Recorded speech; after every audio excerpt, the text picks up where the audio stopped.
Hello students, आज हम कक्षा 10वीं के विज्ञान और प्रौद्योगिकी भाग 2 में हमारा 7वां लेसन पहचान सूक्ष्म जीव की चल रही है, जिसमें हम लोग स्वाध्याय के प्रश्न देख रहे हैं। पिछले वीडियो में हम लोगों ने क्वेश्चन नंबर 3 के 4 क्वेश्चंस देखे थे। 3 के मतलब जो है पहला, दूसरा और तीसरा, चौथा। आगे इस वीडियो में हम जो है क्वेश्चन नंबर 3 के आगे के प्रश्न देखेंगे। आगे का प्रश्न हमारा क्या देखो, प्रोबायोटिक्स उत्पाद लोकप्रिय होने के क्या कारण हैं। प्रोबायोटिक्स के बारे में हम लोग वीडियो में भी लेसन समझाते समय बताई थी कि जो प्रोबायोटिक्स उत्पाद है वो अधिकतर क्या होता है, दुग्ध उत्पाद हैं। ठीक है, इन उत्पाद में जीवाणु क्रियाशील रहते हैं। ऐसे प्रोबायोटिक्स स्वास्थ्य के लिए भी लाभदायक होते हैं।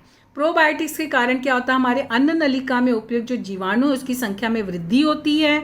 अन्न नलिका जानते हो ना, हमारे शरीर में प्रोबायोटिक्स हानिकारक जीवाणु जैसे क्लास्ट्रीडियम जीवाणु की संख्या को घटाते हैं और उन पर नियंत्रण रखते हैं। प्रोबायोटिक्स के कारण जो है शरीर की रोग प्रतिकारक क्षमता बढ़ती है। चयापचय की प्रक्रिया निर्मित घातक का जो दुष्प्रभाव कम करती है। और यदि किसी व्यक्ति में प्रतिजैविक का सेवन किया हो तो प्रतिजैविक के कारण आहार नलिका में स्थित सूक्ष्म जीव भी अकार्यक्षम होते हैं। ऐसे उपयुक्त जीवाणु का पुनः सक्रिय या क्रियाशील करने का काम प्रोबायोटिक्स करते हैं। फिर अतिसार के उपचार के लिए भी प्रोबायोटिक्स का उपयोग किया जाता है। और आजकल पालतू प्राणी जैसे मुर्गियों के उपचार के लिए भी प्रोबायोटिक्स का उपयोग करते हैं। और अनेक लाभ मिलने के कारण प्रोबायोटिक्स का उत्पादन अधिक लोकप्रिय हो गया है। अगला प्रश्न क्या है, बेकर सीड्स के उपयोग से बनाया गया पाव तथा अन्य उत्पाद पौष्टिक कैसे होते हैं, कैसे इसको पौष्टिक बनाते हैं। जो बेकर सीड्स का उपयोग किए हैं उससे पाव बन रहा है, तो कैसे वो पौष्टिक हो गया, तो वो कैसे होता है वो दिखो। पाव बनाते समय क्या करते हैं, आटे में ईस्ट अर्थात सैक्रोमाइसिस सेरेवेसी मिलाया जाता है। ईस्ट के कारण ही गूंथे हुए आटे में किण्वन की प्रक्रिया होती है। और व्यावसायिक बेकरी उद्योग में संपीड़ित ईस्ट का उपयोग किया जाता है। घरेलू काम के में सूखे दानेदार स्वरूप वाले ईस्ट का उपयोग किया जाता है। ठीक है, संपीड़ित ईस्ट का उपयोग करते हैं। फिर व्यावहारिक उपयोग के लिए ईस्ट को मिश्रित किए गए। अब जो उपयोग ईस्ट जो है उसको मिश्रित किए आटे में डालने पे तो ऊर्जा, कार्बोज, वसा, प्रोटीन, अनेक जीवन सत्व, खनिज जैसे उपयोगी घटक उसमें होते हैं। अनाक्सी किण्वन भी आटे की पौष्टिकता में वृद्धि करते हैं और ऐसे कारण आटे में बने हुए पाव तथा अन्य उत्पाद पौष्टिक होते हैं। फिर अगला प्रश्न है, घरों के कचरे का विघटन ठीक से होने के लिए कौन सी सावधानियां बरतनी आवश्यक है। जो हमारा घर का कचरा उसका विघटन ठीक से होना चाहिए ना, तो हमें क्या क्या सावधानी बरतनी चाहिए।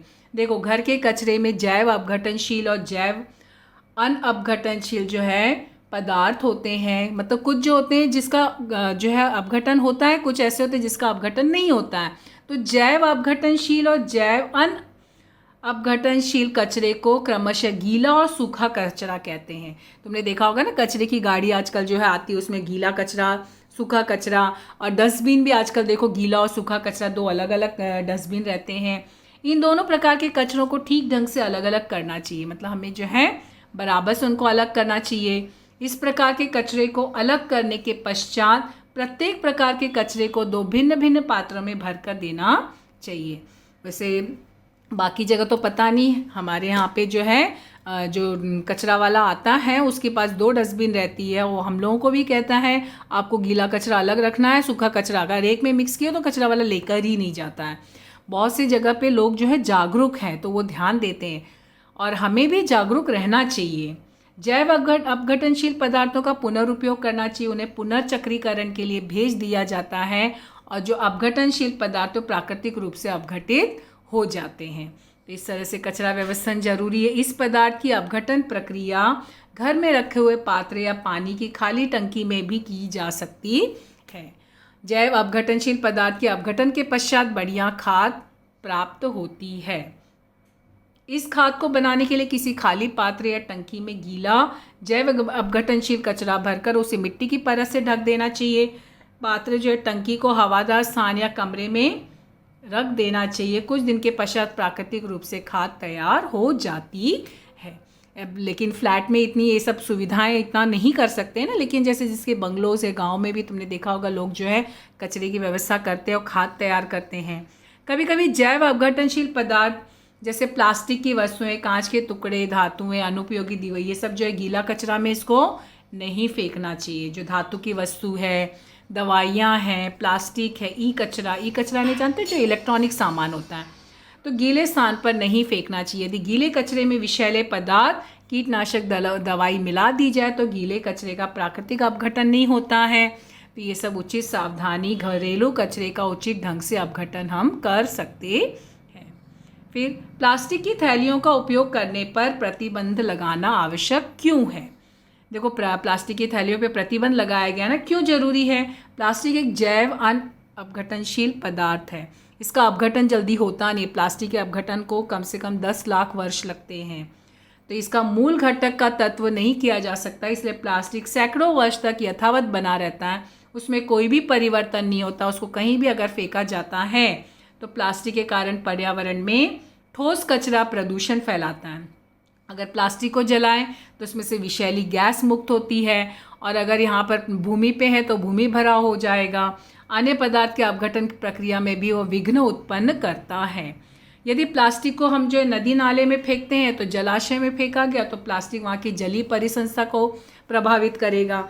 पालतू जानवर प्लास्टिक को जो है बिना मतलब खा लेते, तब प्लास्टिक के वो जो है वो आहार नलिका में जाके फंस जाते हैं और उनकी मृत्यु हो जाती है।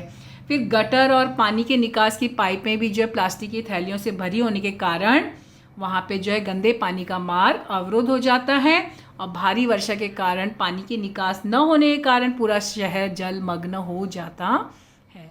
तो इस प्रकार से हमारा क्वेश्चन नंबर 3 के आगे के लास्ट के 4 क्वेश्चंस हमने कंप्लीट किए। बाकी के क्वेश्चन अगले वीडियो में। Thank you.